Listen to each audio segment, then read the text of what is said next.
মাদ শব্দের অর্থ হলো লম্বা করা বা প্রলম্বিত করা। মাদ মূলত প্রথমত দুই প্রকার। একটা হলো মৌলিক মাদ, যেটাকে আমরা বলি বেসিক মাদ। আরেকটা হলো শাখা মাদ। আর একটা হলো মৌলিক মাদ, আরেকটা হলো শাখা মাদ, বা যেটাকে আমরা বলি বেসিক মাদ, আর একটা হলো সেকেন্ডারি মাদ। তো বেসিক মাদ যদি না থাকে সেখানে সেকেন্ডারি মাদের অস্তিত্ব থাকে না। বেসিক মাদ না থাকলে সেকেন্ডারি মাদের কোনো অস্তিত্ব থাকে না। সুতরাং বেসিক মাদের গুরুত্ব অনেক বেশি। অর্থাৎ বেসিক মাদ ছাড়া কোনো কিছুই হবে না, এটাই স্বাভাবিক। যে সেকেন্ডারি মাদের কথা বলেন, এটা কিন্তু বেসিক মাদ ছাড়া এর কোনো অস্তিত্ব আপনি খুঁজে পাবেন না।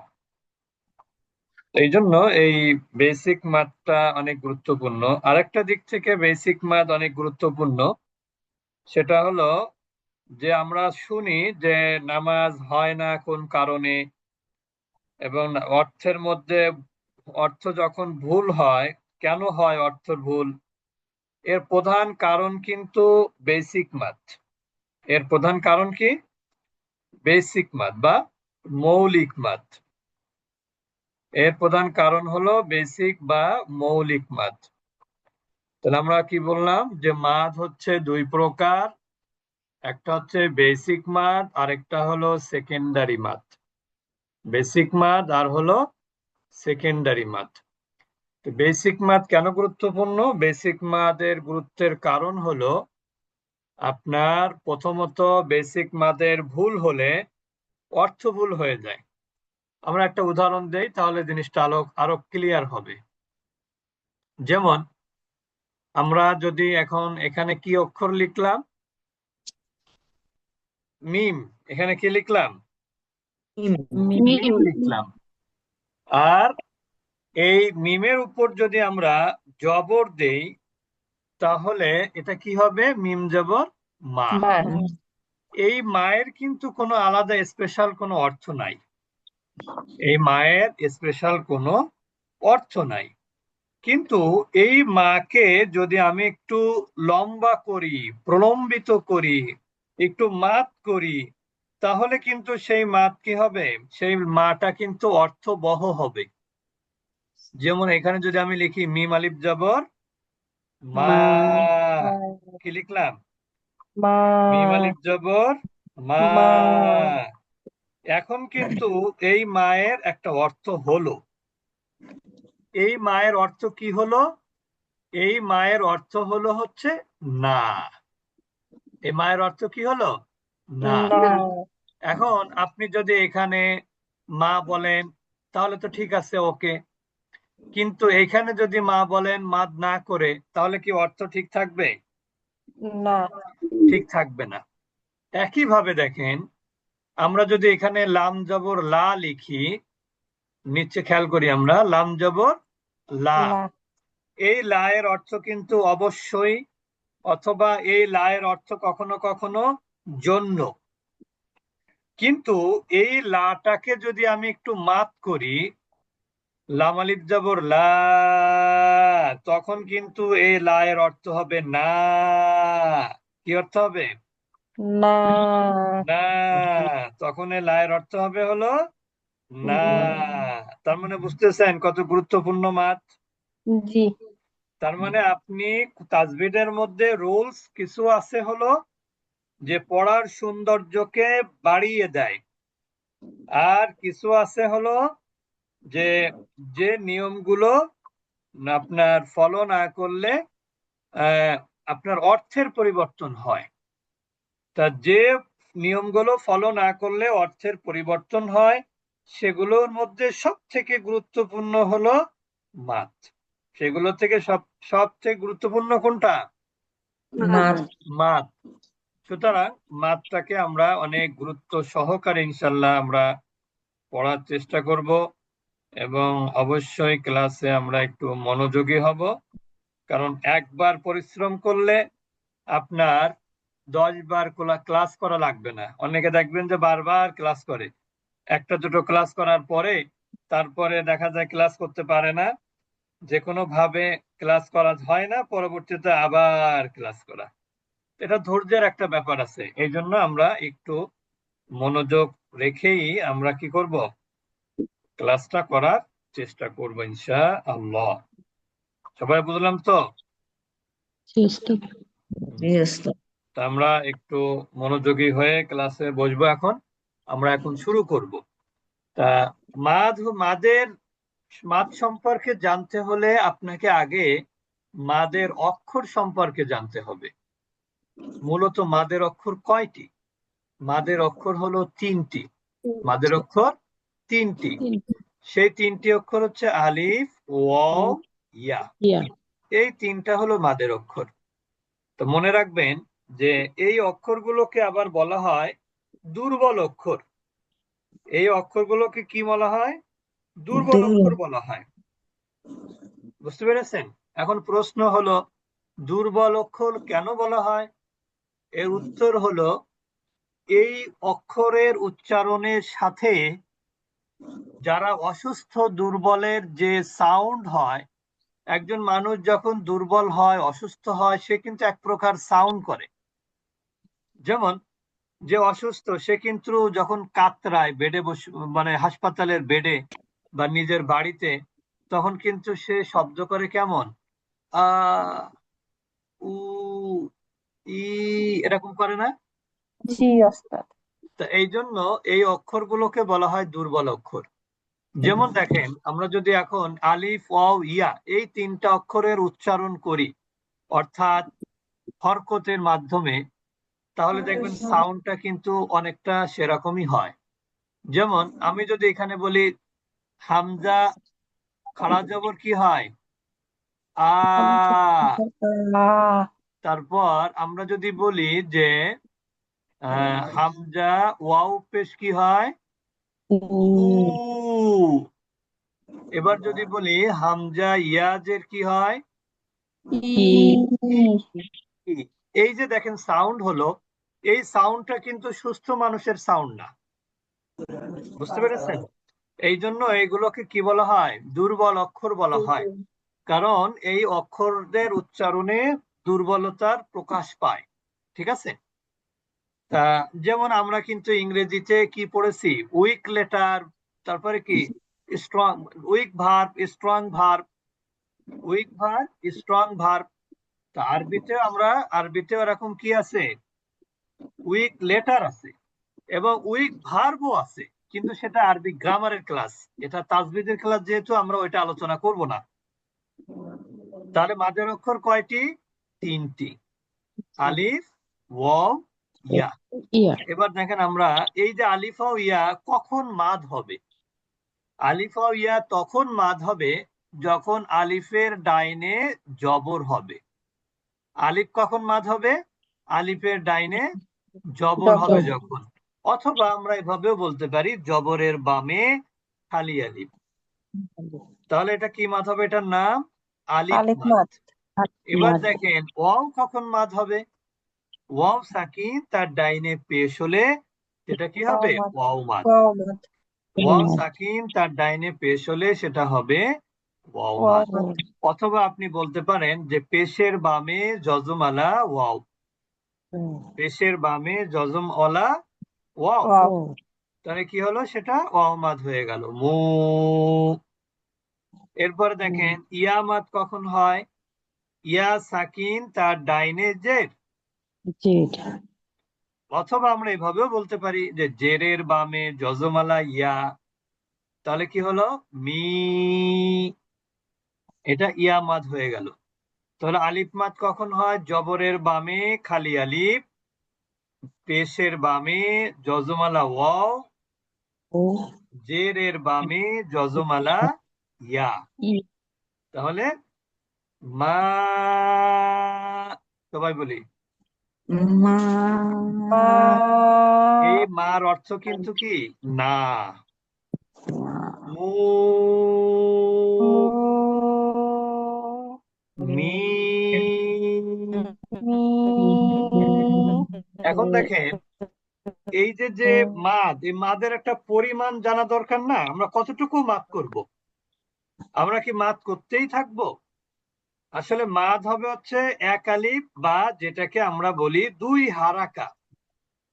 এক আলিফ বা দুই হারাকা। হারাকা। এক আলিফ দুই হারাকা সমান সমান হচ্ছে আপনার শাহাদাত আঙ্গুল আপনার দুইবার আপ ডাউন করতে যে সময় লাগে সেটাকে কি বলে? দুই দুই হারাকা। হারাকা বলে। বুঝতে পেরেছেন? সেটাকে বলে দুই হারাকা। তাহলে এক আলিফ মান সমান সমান কত?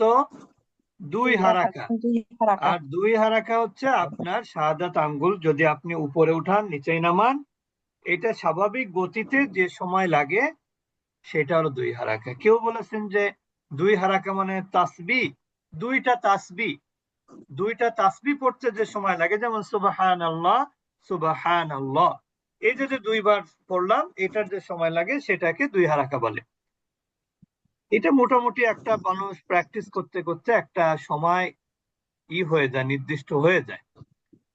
এখন দেখেন এখানেও আমরা দেখতে পাচ্ছি আলিফ মাদ, এটা হলো কি ওয়াও মাদ, এটা ইয়া মাদ।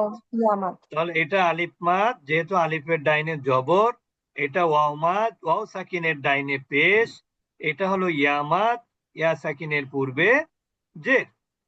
সবসময় একটা জিনিস মনে রাখবেন, আলিফ যখনই পাবেন কোরআনের মধ্যে তখন মাথার মধ্যে মাদের বিষয়টা আনতে হবে, কারণ আলিফের ডাইনে জবরই হয় সাধারণত। আলিফের ডাইনে কি হয়? জবর জবর হয়। হয়। জবর। আর ওয়াও সাকিন যখন দেখতে পাবেন কোথাও, তখন দেখবেন যে তার পূর্বের অক্ষরে ম্যাক্সিমাম পেশ থাকবে। সবসময় পেশ থাকবে তা কিন্তু না, মোটামুটি 70-80% কি থাকবে? পেশই পেশ থাকে। থাকবে। আর যখন ইয়া সাকিন পাবেন কোথাও শব্দের মধ্যে বা শব্দের শেষে, তখন দেখতে পাবেন তার পূর্বের অক্ষরে প্রায় 70% মতন জায়গাতে জের থাকে। কোরআনের মোটামুটি ইয়া সাকিনের পূর্বের অক্ষরে সাধারণত জের থাকে, ওয়াও সাকিনের পূর্বের অক্ষর সাধারণত পেশ থাকে, আর আলিফের ডাইনে জবর থাকে প্রায় 80 থেকে 90% বলতে গেলে। তো এটা হচ্ছে, এখন দেখেন এই মাদগুলো আমরা কেন পড়বো, মাদের কেন এত গুরুত্ব আমরা একটা বলেছি। এখানে আরেকটা পরিসংখ্যান আমরা এখানে দেখতে পাচ্ছি যে আলিফ মাদ যেটা, এটা কোরআনে আছে 5100 জায়গাতে। আলিফ মাদ কয় জায়গাতে আছে কোরআনে? 5100। 5100 জায়গাতে আলিফ মাদ আছে। তার মানে বোঝেন এবার, ইয়া মাদ আছে কত জায়গাতে? 7800। 800। 7800 জায়গাতে ইয়া মাদ আছে। আর ওয়াও মাদ আছে 9200 জায়গাতে। বুঝতে পেরেছেন? তাহলে 5100 হচ্ছে ইমাদ আলিফ মাদ, 7800 হলো ইয়া মাদ, আর 9200 হলো ওয়াও মাদ। ওয়ামাত। টোটাল মনে হয় আপনার হয় হলো 9 7 16 আর 5 21 আর হলো 1000, মোট 22,000 জায়গাতে মাদ আছে। কত জায়গাতে? 22,000। কোরআনের শব্দ কত কয়টা? 78,000 শব্দ। 78,000 শব্দ প্রায়, তার মধ্যে 22,000 শব্দের মধ্যে কি আছে? মাদ মাদ আছে। আছে। কি মাদ আছে? আলিফ মাদ, ইয়া মাদ, ওয়াও মাদ। ওয়ামাত। তাহলে আপনি যদি এই 22,000 জায়গাতে যদি আপনি মাদ যদি মেইনটেইন না করতে পারেন, মাদ যদি ফলো করতে না পারেন, তাহলে আপনি 22,000 জায়গাতে ভুল পড়লেন, ঠিক কিনা? জি। এই জন্য এই এই বেসিক মাদ যেটাকে আমরা বললাম বা মৌলিক মাদ, এটার গুরুত্ব কিন্তু এই জন্য বেশি। তা আমরা ইনশাল্লাহ চেষ্টা করব এই মাদকে ফলো করার। আমরা এখন একটু প্র্যাকটিস করব, যেমন এখানে দেখেন মা, মা। ওয়ামা, ওয়ামা। ফামা, কামা, কামা। এগুলো কি মাদ? আলিফ মাদ। আলিফ মাদ। লা লা ওয়ালা ওয়ালা ফালা ফালা আলা আলা ক্বালা ক্বালা ক্বালা ক্বালা তাবা তাবা কানা কামা ক্বামা কামা ক্বালা ইয়াকুলু ক্বালা ইয়াকুলু কি মাদ? ইয়াকুলু ওয়াও মাদ। ওয়াও মাদ। তাবা ইয়াতুবু তাবা ইয়াতুবু আচ্ছা। আদা আদা طافা তফা صامা صامা সমা দাআ। দা দেখেন এখানে যদি আপনি পড়েন আদা আদা তাহলে কিন্তু অর্থ হবে না। এখানে আদা বললে তখন অর্থ হবে ফিরে আসা। তফা যখন বলবেন মাত করে তখন অর্থ হবে প্রদক্ষিণ করা, ঘোরা, তাওয়াফ করা। সমা যখন বলবেন তখন অর্থ হবে সিয়াম পালন করা যখন মাত করবেন। দা যখন বলবেন তখন এর অর্থ হবে প্রার্থনা করা, ডাকা। সুতরাং এখানে যদি মাদের ভায়োলেশন হয় তাহলে অর্থটা কি হবে? কোনো অর্থই হবে না, অর্থ পরিবর্তন হয়ে যাবে। আদা ইয়াউদু আদা ইয়াউদু তাফা ইয়াতুফু তফা ইয়াতুফু সামা ইয়াসুমু সমা ইয়াসুমু দাআ ইয়াদউ দা দা ইয়াদউ জাদা জাদা غابা গবা আশা আশা বাআ। বা আচ্ছা। জাদা ইয়াজিদু জাদা ইয়াজিদু ইয়াজিদু কি মাদ? ইয়া মাদ। গাবা ইয়াগিবু গবা ইয়াগিবু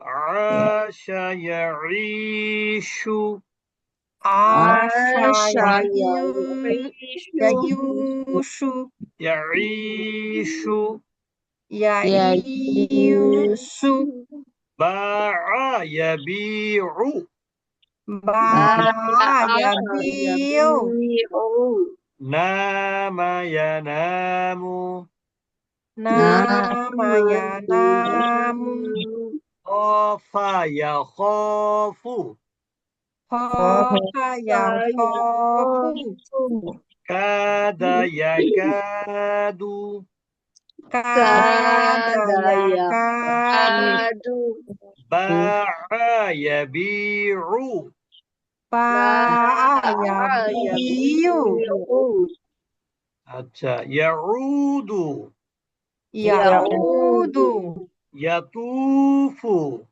ইয়াতুফু ইয়াসুমু ইয়াসুমু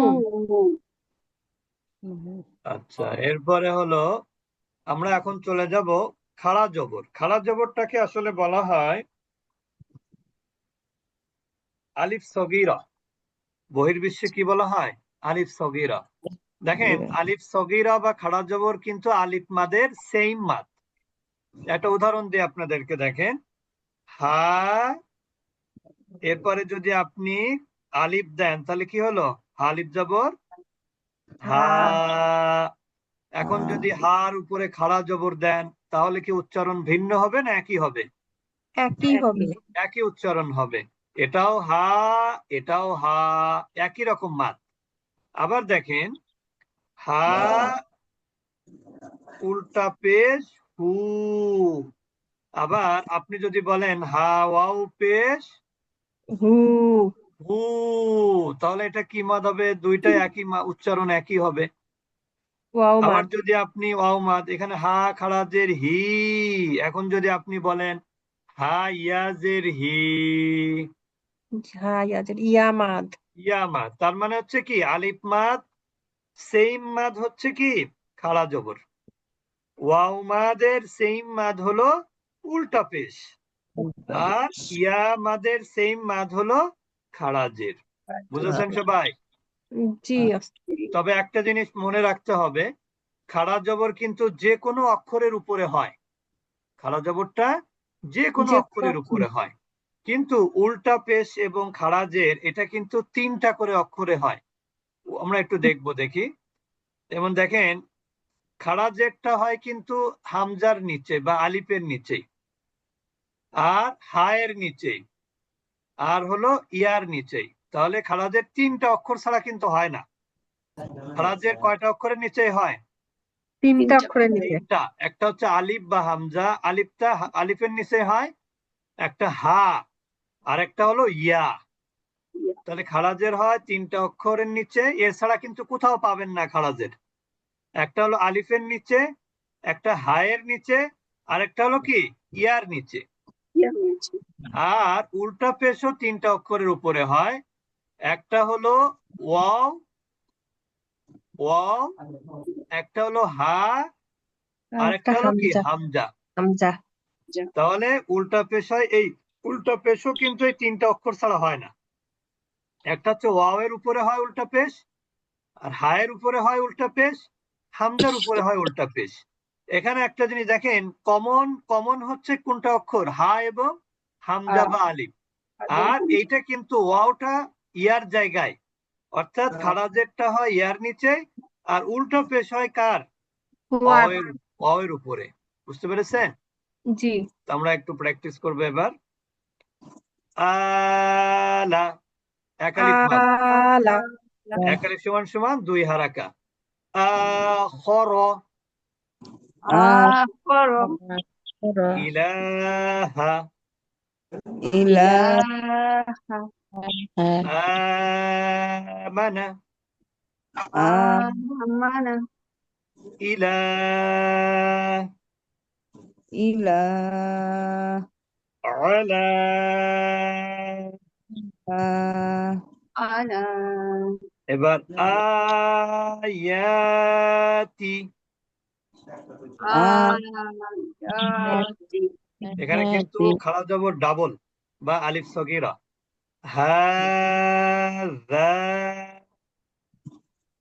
হাযা। এখানে কিন্তু একটা খাড়া জবর আর একটা হচ্ছে কি আলিফ মাদ। আলিফ। যালিকা, যালিকা। এরপরে হলো ইলাফি, ইলাফি। এখানে খাড়া জের আর একটা হচ্ছে কি খাড়া জবর। বিহি, বিহি। ইয়াস্তাহয়ি, ইয়াস্তাহয়ি। দা, তা,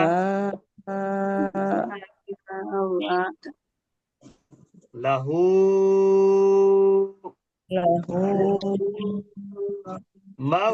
মাউউদাতু। তাহলে আমরা মোটামুটি বেসিক মাদ যেগুলো শেষ করলাম। বেসিক মাদ মানে হচ্ছে মৌলিক মাদ। এই মাদ হচ্ছে আলিফ মাদ, ওয়াও মাদ, ইয়া মাদ, খাড়া জবর, খাড়া জের, উল্টা পেশ।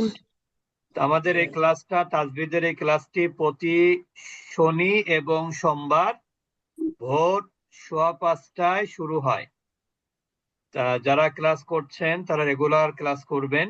আর যেহেতু আমাদের ক্লাসটা শুরুর দিকেই আছে, যদি কেউ এখানে যুক্ত হতে চায় নতুন করে ক্লাসে, তাহলে যুক্ত হওয়ার সুযোগ আছে। আরেকটা হচ্ছে আমাদের কিন্তু ক্লাস